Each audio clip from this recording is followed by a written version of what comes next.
something different in the air. And then I walked past the room, I still felt it, and when I was in front of the room, I felt it. And then when I walked past the room, I feel real cold. And then once I got to the other room, then everything was normal again. And the same thing coming back. And it was the room that that woman used to live in before you said before she went next door? Yeah. And so I thought, I bet that was Lydia. It had to be Lydia. Because she didn't want to leave there. She was there for 6 years. Maybe 6.5 years.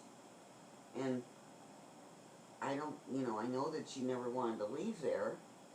So maybe she just thinks she still lives there. Mm. Or something. When did you find out that she died? Oh, well, I found out, I think that day or the next day, because her daughter came in and told me she was a Polish lady, and I really liked her, really sweet lady. And her daughter and I said we were sisters from another mother. She spoke broken English, but we got along really, really well. And her mom was really sassy, and I said, don't worry, I got this one, because I had one just like this. But, so I took care of her mom, I did her showers, and her medicine, and, stuff like that. She had high blood pressure, so whenever she started getting nervous, I was always the one she called to come and calm her down and do her blood pressure and stuff like that. And she had a lot of plants in her room, so I'd come and help her with those. And she was really sad about leaving. I went and visited her a few times when she got real sick, but I think that's what it was. She just came back, just not in a mean-spirited way, just to say I'm here and I'm still around. And that was when? This was March. She died in the beginning of March, so this was a little bit after, maybe 3 weeks after she died. 3 weeks after she died is when you experienced the cold? Mm-hmm. It was a cold feeling? Yeah, right before I got to her room. And then a feeling, just a feeling. Yeah, I can't even explain the feeling. It's like I was looking down because I wanted to make sure I had all of the I try to sort them by floors, and by room numbers, so it's easier for me just to go into the room and bring them, right? So it was the rent that you're just dropping off to each of these places? places? The rooms, because I have the key, and I just, you don't expect people to get up. It's hard for them to just get up and answer the door, so I knock, I say, it's Terry, I have something to drop off to you. And so I was just looking through them to make sure they were in order. Her apartment was 307, and I was at 305, and then I went to 306, so her apartment would have been over here, and I was just looking at 306, and I went there, and then I came out, so right before I got to her room, I felt it. And then, of course, I didn't have her rent, because, she wasn't there, but then I still felt it until after I passed her room, and I stopped for a minute, and, and I even said, Lydia, I still miss you, I always say that every time I pass it. And it's like I could almost hear her say, I don't know what she called me in Polish. I keep meaning to ask Cheryl what she called me, because Cheryl's Polish. She had, it sounded like schnookums, but I mean, that isn't what it is, but it was something like that. She just loved me. But, yeah, I'm sure it was her. I'm sure it was her. And I called her daughter and told her. I said, your mom was visiting me today. It's great. She said, was she? I said, yeah. She said, how is she? I said, I'm pretty sure she's fine. I'm pretty sure she's fine, yeah. I said, because she didn't throw anything. She's good. She's doing really good. She's all good. Wow. Yeah, but every now and then you get something like that. And last week, unfortunately, we had a lady die in her room. Oh. And she was only 67. And Was she someone that would go out to the activities or anything? bingo. She loved bingo. Mm. Her name was Susan. And she was very weak though, very thin. And the unfortunate part was they started hospice with her, which she kept refusing, but they finally started a week before she died. So hospice was coming in and out, and she wouldn't eat. She wouldn't take her medicine. She had a cat named Jessie, a sweet little cat that I almost brought home with me. And anyway, she wasn't taking very good care of Jessie, and she really loved that cat, but she was just weak. That's why they had hospice. She was in and out of the hospital. She was up like 3 times a week. So anyway, she had the last month for her was just awful. I can understand why she died. It was awful. Her 18-year-old grandson committed suicide. Her son was put in a psychiatric unit because he went crazy after his son killed himself. Then the son killed himself in the psychiatric unit. Well, Susan just gave up and she died.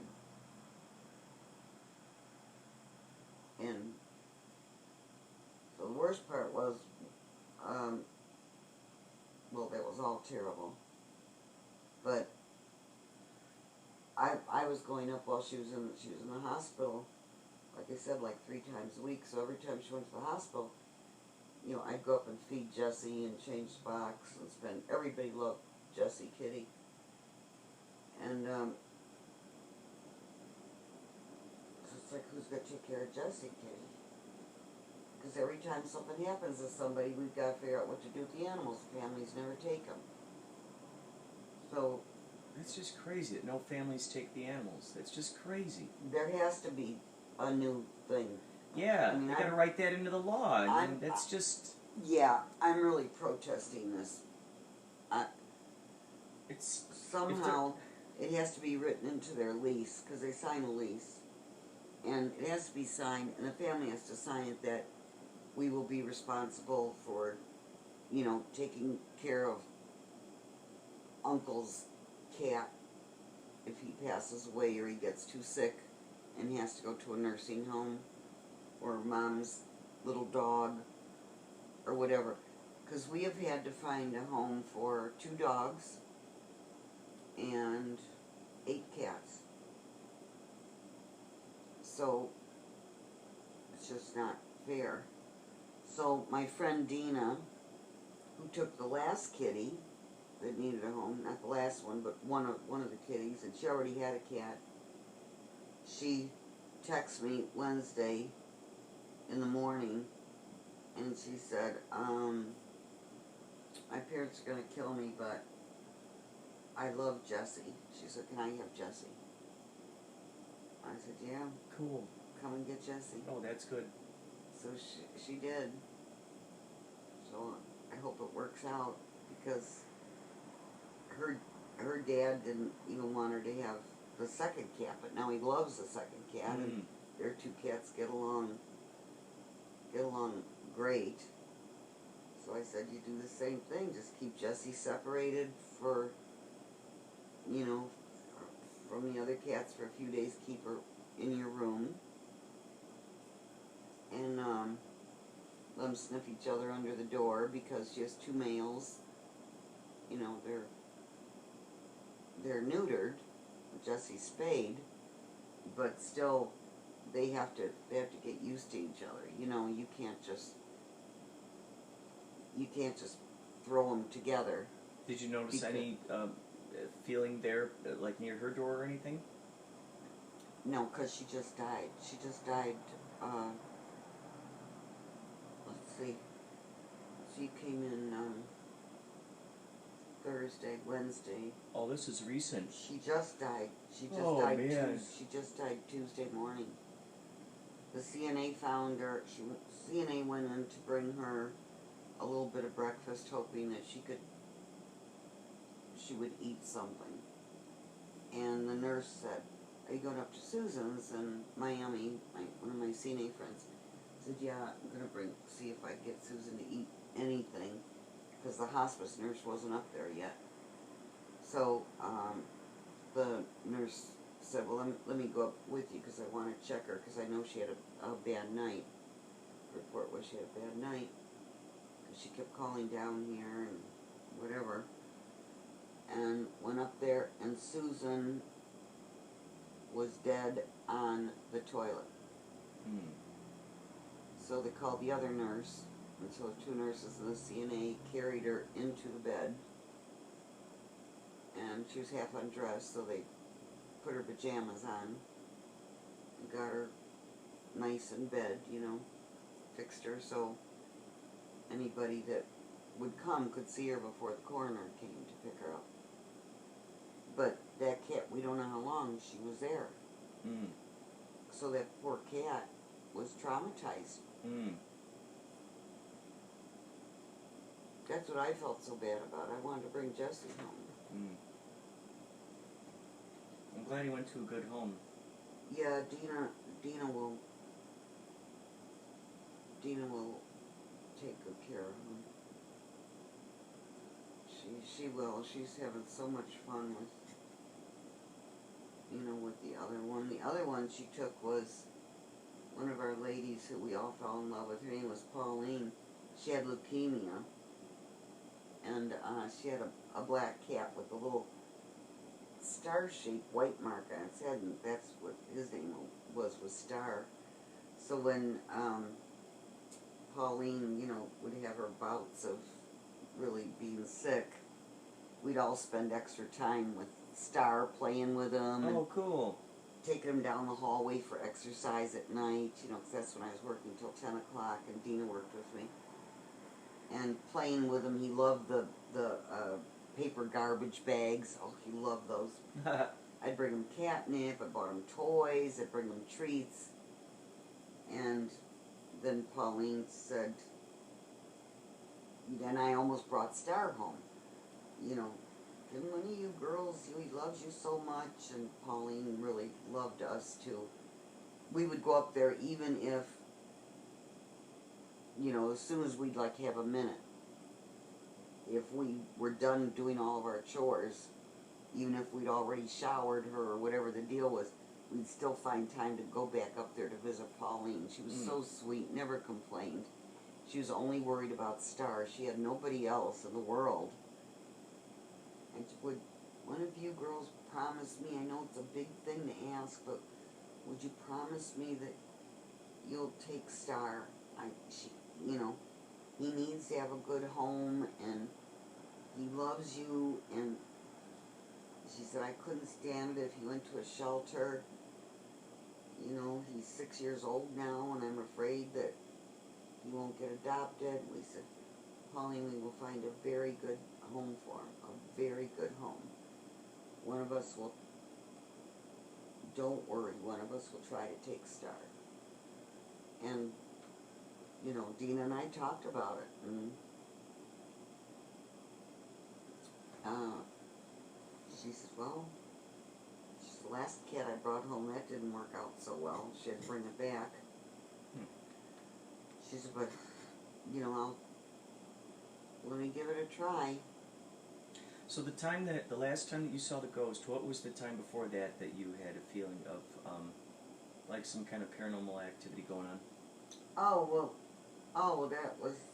That was the kids at the end of the hallway on the 5th floor. I hear them every now and then. I don't have as many situations like that now that I'm off work at 5 o'clock. At 10. When I work 2 to 10. When you worked through the night, you would hear that stuff, huh? There were so more. Kids, how many did it sound like?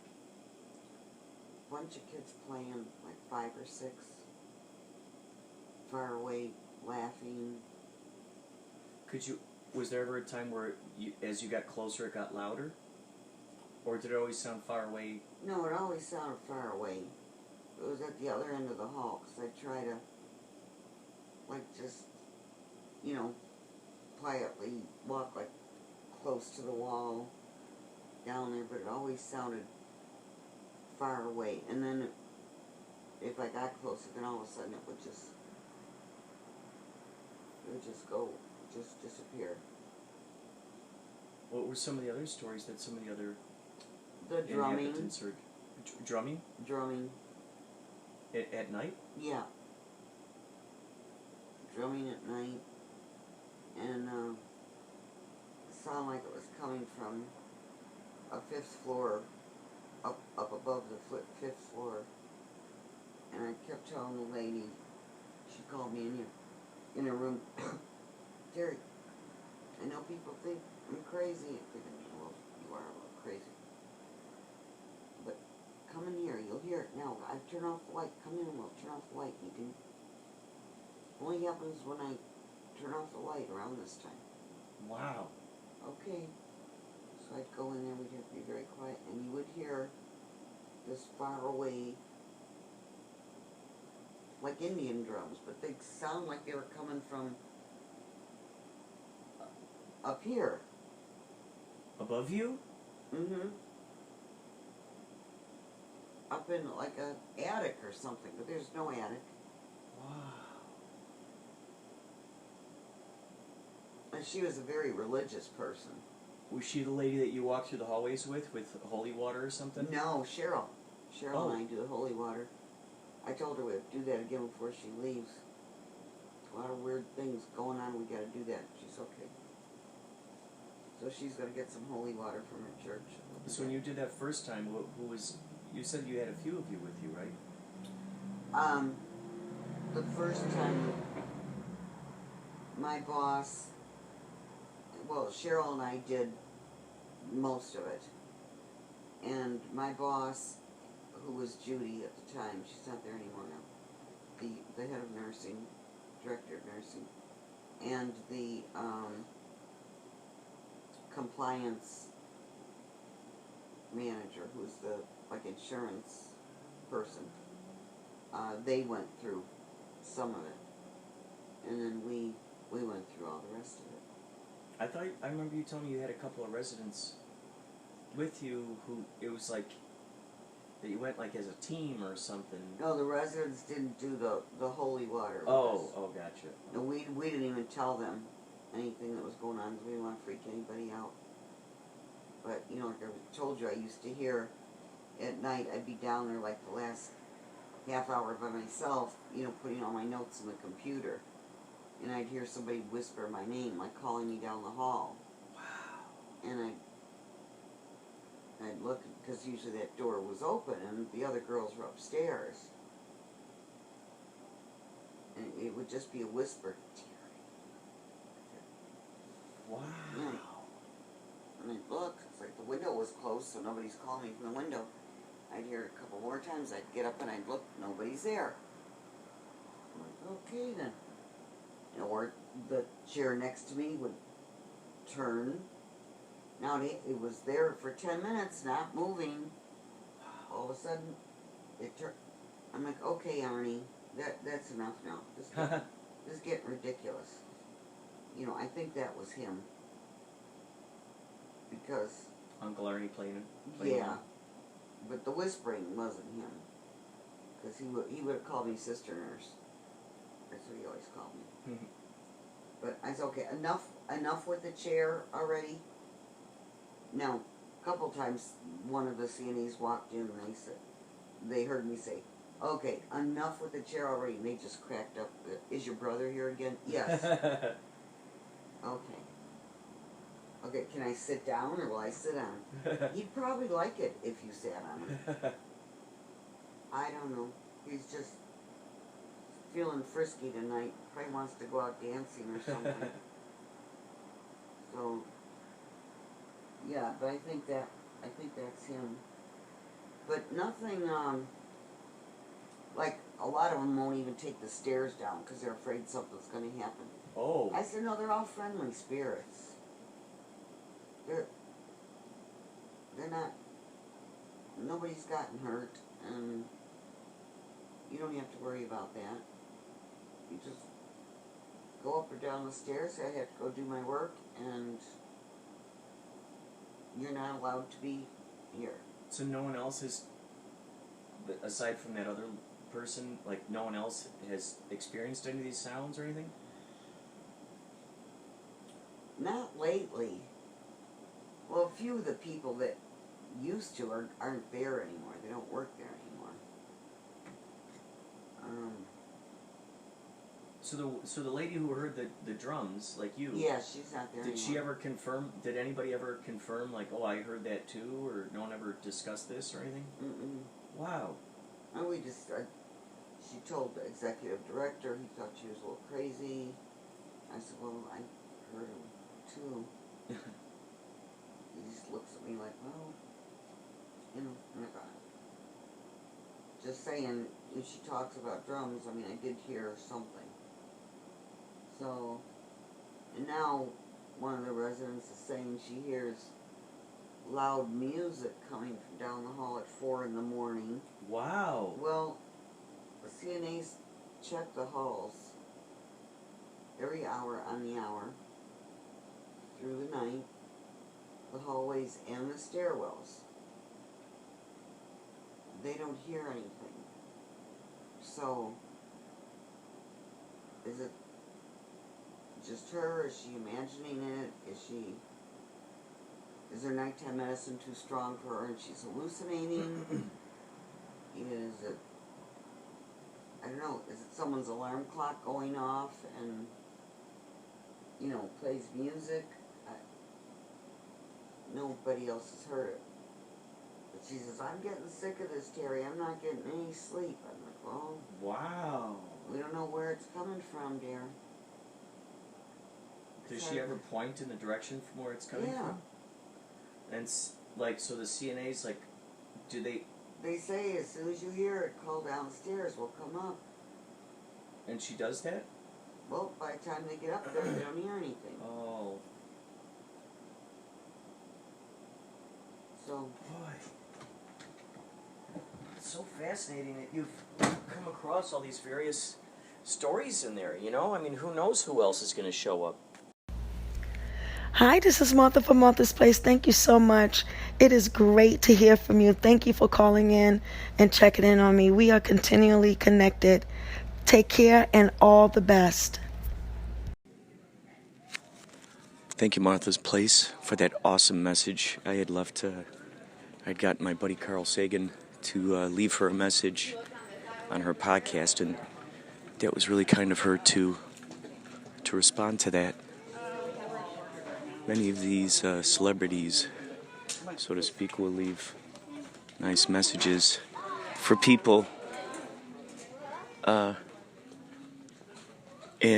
it's always cool when the boomerang comes back to you, especially when it's unexpected. What you heard before that was an interesting story my mom was telling about this, what do you call it, like this old folks home that she works in. She comes across a lot of interesting stuff out there. She used to do a different job than she does now. Now she's in charge of events. Before it was like bathing people, giving them medicine, all this other stuff. And so she was talking about the various ghost stories that have been going on in that place. The sights and sounds and feelings that have been going on around in there. That stuff just fascinates me. I'm so glad that I was able to capture that on audio. I don't know how to do it. You don't know how? Well, Lady doesn't know how either. I'm at Target right now looking for a cooler. Looking for a little cooler. And some beers. We got the reunion going on today. Potawatomi Park, if any of you are out here in the Chicagoland area. I don't know how the others will feel about it, but you just tell them that Kurt sent you. And yeah, we'll be in Potawatomi Park. I think what is it, St. Charles? God, it's been so long since I've been at Potawatomi Park. So yeah, the reunion is today. All of our old friends. Some of our family's going to be there. Ideally,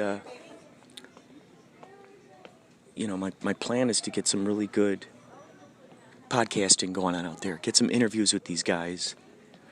Catch them in their element. I don't know when the next time is that I'm going to see all these people at the same time. I don't know when that is. So I think it's important that I gather this now. As some of you know, I've become just kind of obsessed with podcasting ever since I came across Anchor, or ever since Anchor came across me, blipped my antenna. I've been... Wow, it's just so great. This is definitely my audio journal. That's what you guys are experiencing. Yes, it's a podcast. I suppose that's the official term. The other official term, the extra official term, is journal. Okay, what we are looking for is a little styrofoam cooler. Probably the best thing to do in this instance is to ask a helpful store employee, someone who knows this place inside and out, backwards and forwards. Hi, excuse me, do you know where the coolers are? Do not know. Oh, okay. You just look very official. You're wearing like a uniform. You're fine. It's 2 employees right there. Oh my God, look at that. How did that happen? All right, that's good. I can go in there. Tomato juice? Yeah. Probably buy all the canned tomatoes. All the juices.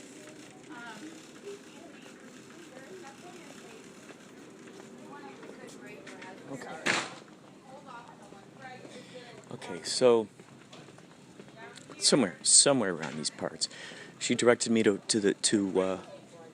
cold drinks, not necessarily a cooler like I was looking for, which we will find before we know it. Some people are being helped out. Okay. We will find it. We will I'm find in your room right now. Yeah, no problem. Watch your hands, you're gonna lose one, Lily. Yeah, big enough. All right.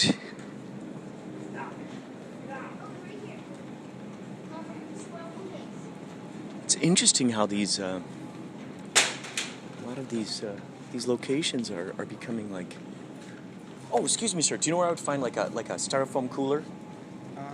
They should be on the other side in sporting goods where the coolers are. Sporting goods. G39. Oh, cool. Cool, man. Thank you.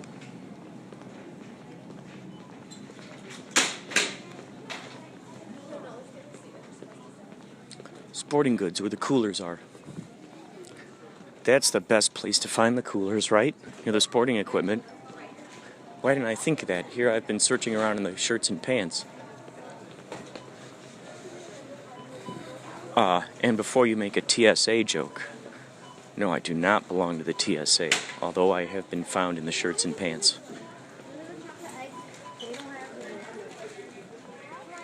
Remember, folks, it's always legal to do inappropriate touching if you work for the TSA, okay? That's how you get that loophole. That's how you get that loophole.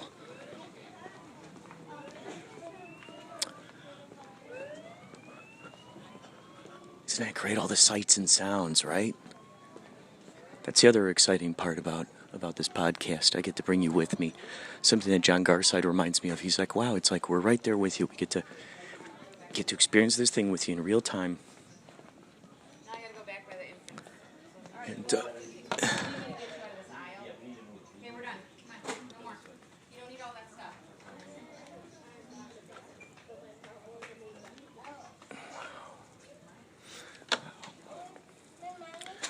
so interesting. Go past the toy section and to see how they alter the original comic book characters to look more like the movie.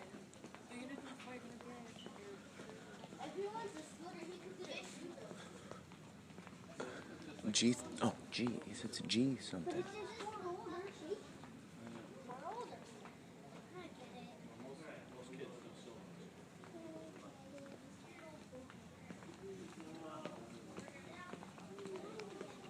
Boy, that must be the trickiest thing, huh? All of you parents out there, is that crazy to go to a place like this?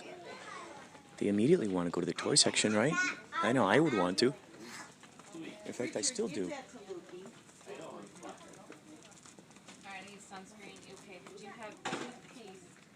I have mine, but not kids' ones. I love it. This is great, you guys. You guys get to go through this with me. Sporting, what the hell? Oh, man. That's the other thing, too. I'll find myself in the,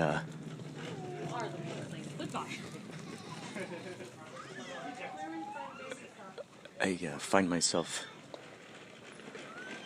I hear you whistling, I hear you. Like if I go to,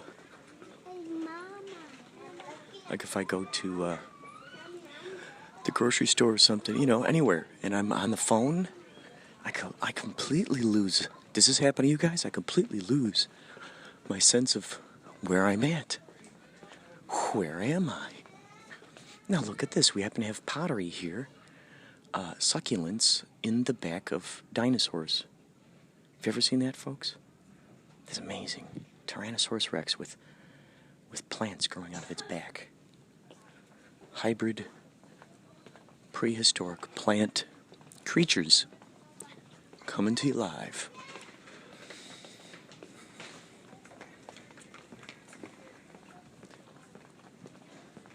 It's quite an adventure. What in the hellfire? What in the hellfire? What in the Helsinki? Sports. I mean, where's sports? Do any of you guys at home work at Target? All right. I gotta ask another employee. I'm just gonna go ahead and ask another employee. In times like these, in dire times like these, it's good to pull out your tools, to pull out your resources. Oh, excuse me a second. Do you know where I would find like a styrofoam cooler? Yeah, they'd be over here. Thank you so much. I've been bouncing around like a pinball trying to... Yeah, someone else asked, same question. There's like 5 minutes. Oh my God, that's amazing. Yeah, some guy told me sporting section, but then I couldn't find the sporting section. Let's see. I think they moved them.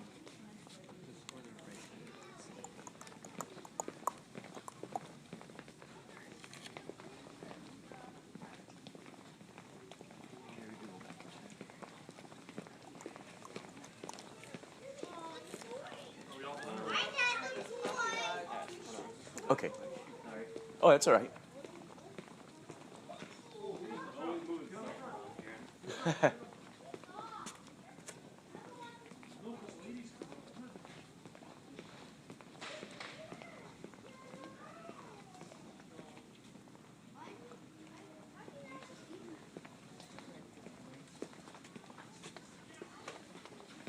That's so crazy. They'll just move a section on you guys, and then you have to run around and try to find it again. Yeah, basically.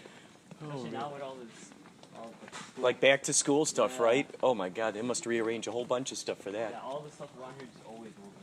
There's never like a cellophane or something. Yeah, I think radio soon. Where's the sporting section? Some guy told me way over there. He said something like the sporting section or something, but and I thought it'd be over here, but I don't know. Sporting section is kind of by electronics, just a little bit to the right. So kind of like in the middle of the store and just straight down. In the middle of the store in the... like straight down. Yeah, cool. So if you want to ask them. Sure, I'll go check over there. Sorry about that. That's all right, thank you. It's funny how quick you can lose your marbles when you're... Like I see. Number 2 thing. It's funny how easy you can lose your marbles when you have no frame of reference. As they say, I don't have my bearings. I've lost my bearings. Bearings. Bearing sounds like a baby bear, doesn't it? I know it's supposed to be cub. Bearing. Oh no, to be a bear. Like bearing. Oh, that's to be a bear. You're bearing. What are you doing? Oh, I'm busy bearing. I'm bearing. What's bearing? What are you doing? I'm burying the hatchet. You're burying the hatchet? I guess that would be holding a hatchet like a bear. I'm burying a hatchet.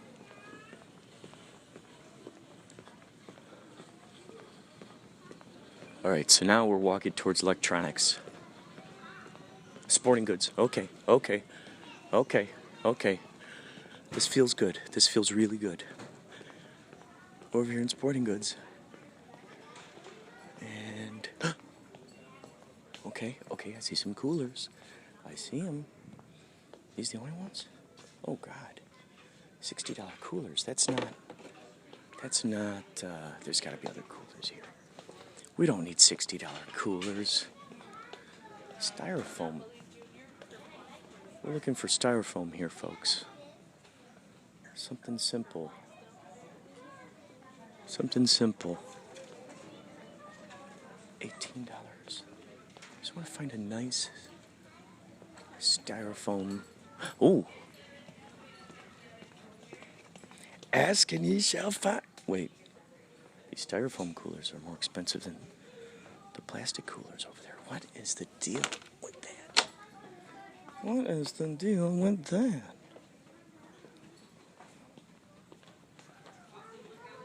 Huh. Interesting. So either... Okay, guys, this is where our journey ends for this moment. We'll come back later. I need to figure this out. Thank you for hanging out.